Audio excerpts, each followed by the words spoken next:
Сайн байцгаана уу? Өнөөдрийн бичлэгээ өргөхөд бэлэн боллоо. Энэ бичлэгт яригдах үйл явдлууд Английн Кеттеринг гэх жижиг хотод болсон юм. Энэ бол 2021 оны 10 дугаар сард амьдрал нь харамсалтайгаар төгссөн 31 настай Марта Хмелецка гэх залуу эмэгтэй түүх. Марта гэр бүлийнхэнтэйгээ байнга холбоо барьдаг байсан хүн. Гэтэл тэрээр 10 дугаар сарын 15-ны оройноос эхлэн гинэтгэн холбоо тасарчээ. Анхандаа завгүй л яваа байлгүй дээ гэж бодсон ч маргааш өглөө нь болоход гэрийнхний нэг л бишээ гэж мэдрээд эхэлсэн байна. Яагаад гэвэл Марта угаасаа юу ч хэлэлгүйгээр гинэт алга болдог охин биш байсан. Тэр дандаа холбоо барьдаг, ялангуяа аавтайгаа бүр их татан байсан юм. 10 дугаар сарын 17-ны өдөр гэрийнхэн нь Мартагаас ирсэн нэг хачин мессеж хүлээж авсан байна. Гэхдээ тэр мессеж үг хэллэг нь яг л өөр хүн бичгсэн юм шиг. Тэр үеэс хойш гэрийнхэн нь үнэхээр их санаа зовж эхэлсэн. Эцэст нь 10 дугаар сарын 19-ний өдөр гэрийнхэн цагдаа тандаж Марта алга болчихсон байж магадгүй гэж мэдэгджээ.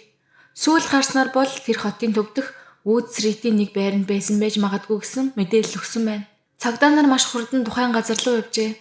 Wood Street бол ердийн орон сууцнуудтай нам гүм гудамж бөгөөд тэнд ер нь нэг их онцгой зүйл болтгүй гин. Өршүүдийн хэлснээр тэр өдөр ямар ч с ิจ гтэй зүйл анзаарагдаагүй ч хаалттай хаалганы цаана аимшигт зүйл нуугдаж байлаа. Цагдаа нар хаалгыг нь тогссон ч дотроос хинч гарч ирсэнгүй. Ямар ч хариу байсангүй. Цагдаа нар хэд хэдэн удаа хаалга тогшиж дуудаж үзсэн ч хүн гарч ирээгүй. Эцэст нь цагдаа нар яах ч аргагүй хаалгыг хэвдэж орохоор шийджээ. Гэтэл дотор нь юу харсан гэж тэр дүр зураг цагдаа нарыг цочирдуулсан юм. Марта Фойшийн хойд хэсэгт орших томоохон хот болох Бидгош хэмээх газар төрж өссөн. Тусгалт нь үзэсгэлэнт гол мөрөн түүхэн архитектураараа алдартай. Марта хамгийн бага охин бөгөөд гэрийнхэн түүнийг аавын охин гэж үргэлж хэлдэг байв. Аавтайгаа байнга ярилцаж өдөр тутмын амьдралаасаа эхлээд ирээдүйн тухай хүртэл ярих дуртай байлаа. Марта мөн дүүнэрийнхээ хүүхдүүдтэй хамт цагийг өнгөрөөх дуртай халамжтай эгч байв. 2016 онд Мартагийн амьдралд нэг том өөрчлөлт тохиосон нь Паул Хмелецки гэх эрдэнэ танилцсан явдал байлаа. Польшийн Бидгош хотод анх танилцсан. Паул Мартагаас 9 насаар ах байсан ч цовоос сэргэлэн зан нь Паулд их таалагддаг байлаа. Харин Марта түүнийг ирээдүгээ хамтдаа бүтээж болох сайн хүн гэж харсан байна. Бие биедээ татагдаж хайрын гүнзгийсээр байгаад тэр ондоол гэрэлжсэн юм. Анх бүх зүйл төгс мэд санагдаж байв. Тэд ирээдүйн тухай мөрөөдөж, зориг хүсэл төмөөллөө хоорондоо хуваалцаж, хамтдаа шинэ амьдралынхаа эхлэлийг тавьжээ. Паул машины сонирхолтой, ялангуяа BMW дуртай байсныг Марта дэмждэг, хамтдаа аялал зугаалгаар явдаг байв. Хүмүүс тэднийг харахаараа үнэхээр сайн зөгтсөн, бие биедээ яг тохирсон осууд гэж хэлдэг байсан.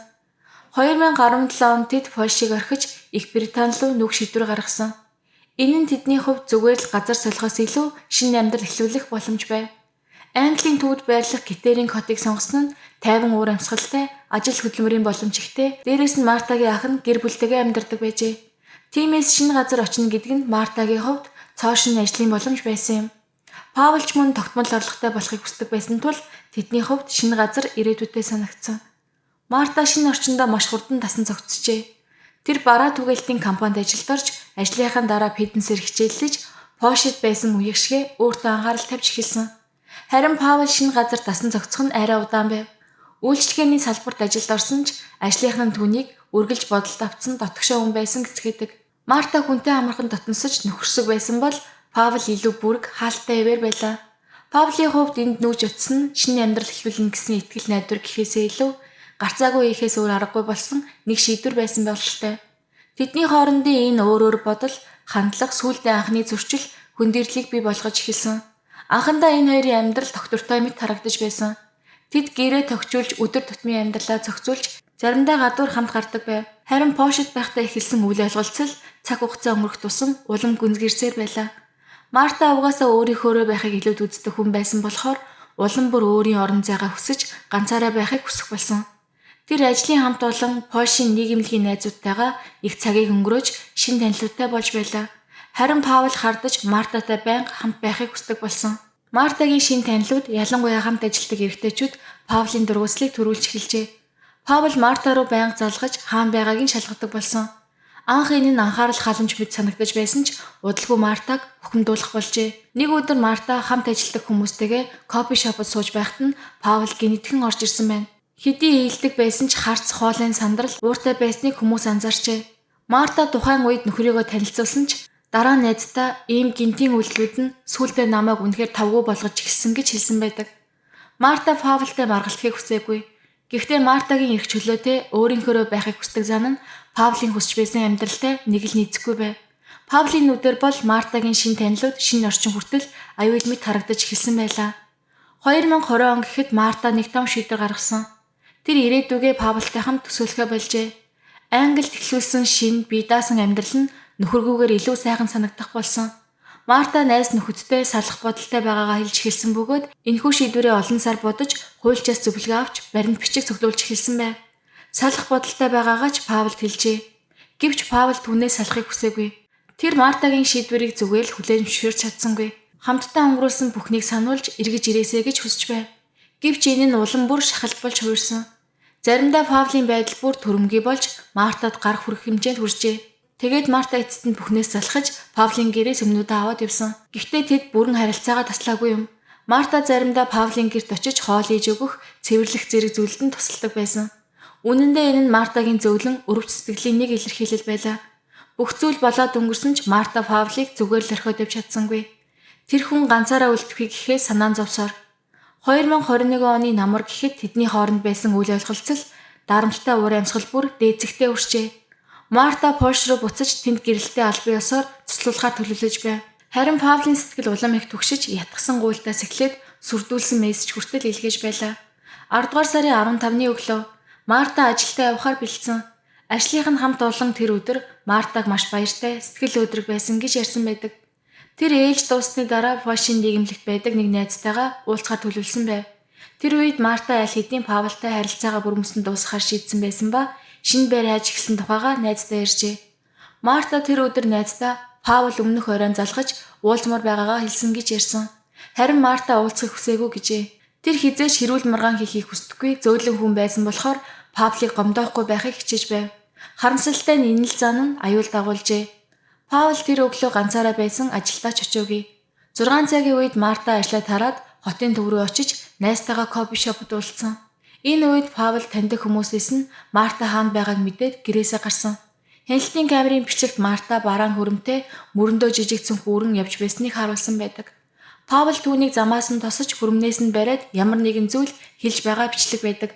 Марта газар унах хүртэл хүч хэргэлсэн бөгөөд бичлэгт Паул доош бүхийч түүнд ямар нэгэн зүйл хэлж байгааг харж болно. Дараагийн бичлэгт нэг хаалганы камер дээр Марта Паул хоёр хамтдаа өнгөрч байгааг харуулжээ.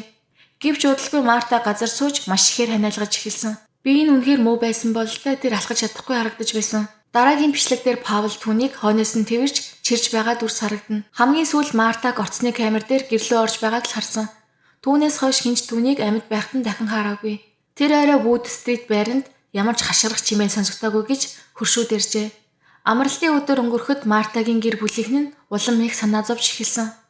5 дахь орой Мартагийн утаснаас аавд нь нэг мессеж иржээ. Завгүй байна дараа залгана гэсэн. Гэхдээ энэ бичлэлт Мартагийнх биш байв. Марта хизээч ийм байдлаар бичдэггүй байсан учраас гэрийнх нь шууд сэжгэлжээ. Мартагийн ах ч Кетерингд амьдардаг байв. Тиймээс түүний эхнэр цагдаа дуудлага өгч Паулийн байранд очиж шалгаж өгөхийг хүссэн. Тэд Марта саяхан Паултай харилцаагаа дуусгасан ба Паул түнд ямар нэгэн зүйл хийсэн байж болзошгүй гэж бодсон байна. Цагдаа нар шуурхай ажиллаж Паулийн байрны хаалгыг тогссон ч хариу байсангүй. Тэгээд хаалгыг хүчээр онгойлгохоор шийдсэн. Хаалгыг эвдэж ороход тэдний арсан зүйл бол үнэхээр зочирдсан байв.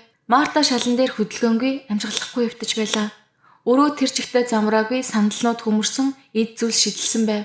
Хажууд нь Паул хөвтөж байсан бөгөөд өөрийгөө хутгаар шархтуулсан байжээ. Түүнийг шууд эмнэлэгт хүргэсэн ч Марта эдинэ хэдэн өдрийн өмнө нас барсан байсныг эмч нар тогтоосон. Паул эмнэлэгт байж байх хооронд цагдаа нар хэргийн газрыг нэрэн шалгаж эхэлсэн. Мөрдөгчд байрыг бүхэлд нь шинжилж нотлох байранд цуглуулсан юм. Тэд шал болон ханан дээрх цусны улмөр мөн Паулийн хэргэлсэн утгыг олсон. Аль хэдийн шалгаж дууссан хяналтын камерын бичлэгч цагдаагийн гар дээр байсан. Удалгүй хийсэн задлан шинжилгээний дүгнэлт гарч Мартагийн биед нийт 30 гаруй удаагийн хутганы шарах байсан тогтоогдсон. Мэргэжилтнүүдийн үзэж байгаагаар Марта байр руу орсныхаа дараа тун удалгүй нас барсан байна. Цагдаа нар тэр шөнө яг юу болсон талаар камерын бичлэгийг үзэж эхэлжээ. Камерын бичлэг дээр Марта ханиалгаж биеийн сул байдалтай харагддаг. Паулийн байранд орсны дараа тэдний хооронд маргаан болсон гэж үзсэн. Энэ бүхэн гадаа болсон хэрүүл маргааны үргэлжлэл байсан байж болзошгүй. Гэр дотор маргаан нь улам ширүүсч эцэстээ эмгэнэлт хэрэг болсон. Мартагийн гар дээр хамгаалах гэж оролцсон шархны улмөрүүд байв. Хамгийн аимшигтай нь Паул Мартаг алсанс хойш цагдаа түргэн тусламж дуудаагүй. Харин ч бүр түүнийг нас барсны дараа юу ч болоогүй юм шиг байжээ. Гудамжны дэлгүүрийн камер хагас өдөр Паул тайван байдалтай шар айраг авч байгааг бичиж үлдээсэн. Үүгээр зогсохгүй Паул Мартагийн гар утсыг хэрглэж эхэлжээ. Цагдаа нар шалгах явцдаа Мартагийн утаснаас 10 дугаар сарын 15-ны орой хэд хэдэн мессеж илгээгдсэнийг тогтоосон. Эдгээр мессежүүд нь Мартагийн дотны найзууд болон хамт ажилладаг эрэгтэйд явуулсан байв. Паул Мартагийн утсаар хэд хэдэн ирчүүд рүү бэлгийн харилцаа санал болгосон мессеж явуулжээ. Түүнчлэн Мартагийн аавд хуурамч мессеж илгээж охин нь амьд байхыг харагдуулахыг оролдсон байна. Паул имлэг дэмжлэгээ илгэсний дараа анхны байцаалтанд орсон. Тэр үедээ биеийн сул байсан ч ярилцах чадвартай байв. Гэхдээ байцаалтын үеэр хэлсэн зүйлс нь зөрчилтэй байжээ. Эхэндээ тэр юу болсныг санахгүй байна гэж хэлж шоконд орсон гэв. Харин дараа нь Марта өөрийнх нь байранд нь ирсэн гэдгийг хүлээн зөвшөөрсөн. Бид зүгээр л ярилцсан, тэрнээс хойш юу болсныг санахгүй байна гэж мөрдөн байцаагчдад хэлсэн байдаг. Гэвч түүний мэдүүлэг нотлох баримтуудтай таарахгүй байв. Цагдаа нар Мартагийн утаснаас илгээгдсэн мессежүүдийн талаар асуухад тэр надад мэдэх зүйл алга гэж хэлэн тайлбар өгөхөөс татгалзжээ. Хэрэг явдлын гол шалтгаан нь Павлийн хардах сэтгэл Мартаг алдахыг хүлээн зөвшөөрч чадаагүй байдал байсан гэж цагдаа нар дүгнсэн. Марта салахаар шийдсэн гэдгийг тодорхой хэлж байсан бөгөөд Паул энэ шийдвэрт нь уурлаж ялангуяа Мартаг хамт ажиллаг эрэгтэйтэйгээ илдэг харилцаж эхэлснээс хойш улам их бухимдаж эхэлжээ. Мөрдөгчд Павлийн утсыг шалгаж үзэхэд тэр интернетээр хэрхэн гэмт хэргийг нуух вэ гэх мэт хайлтууд хийж байсан тогтоогдсон байна. Энэ нь Марта нас барсны дараа тэрээр санаатаагаар мөрөө баллах гэж оролдсон болохыг илтгэжээ. Паулыг Мартагийн амийг санаатаагаар хөнөөсөн хэрэгээр албан ёсоор буруутгасан бөгөөд шүүх ажиллагаа 2022 оны эхээр эхэлсэн. Анхны шүүх хурал 2 сарын 25-нд болж 3 сарын 3-нд Паул гинт гин буурууга хүлээн зөвшөөрсөн нь хэргийн явцыг эргүүлсэн шийдвэр байв. Прокурорууд энэ хэргийг удаан хугацаанд үргэлжилсэн хүчирхийлэл өөр уцаар хардталтаас болоод үлдэгдсэн гэдгийг онцолжээ. Харин өмгөөлөгч тал Павлийн үйлдэлийг төлөвлөсөн биш гэж мэдүүлсэн. Тэд Павлыг Мартагийн шинэ харилцаанаас үүдэлтэй хүнд хямралын байдал байсан, депресд орсон, сэтгэл зүйн хүнд байдал автсан байсан гэж тайлбарлав. Гэсэн хэдий ч 2023 оны 9 сарын 6-нд шүүхээс Паул 18 жил 4 сар хоригдох ял оноосон бөгөөд тэрээр насан туршдаа шоронд үлдэх боломжтой болсон юм. Харин Мартагийн гэр бүлийн хувьд энэ нэмэгнэлт хэрэг хизээч мартагдахгүй шархвал байсан. Аав нь охиныхаа үхлээс хойш ээж мурдаг болж хүмүүсийн өмнө ярихад ч хүндрэлтэй болсон байна. Энэ нэргийн талаар та бүхэн юу гэж бодож байна вэ? Сэтгэлдээ доор бичиж үлдээгээрэй. Өнөөдрийн бичлэг энэ хүрээ дуусаж байна. Дараагийн бичлэгээр уулзцгаая.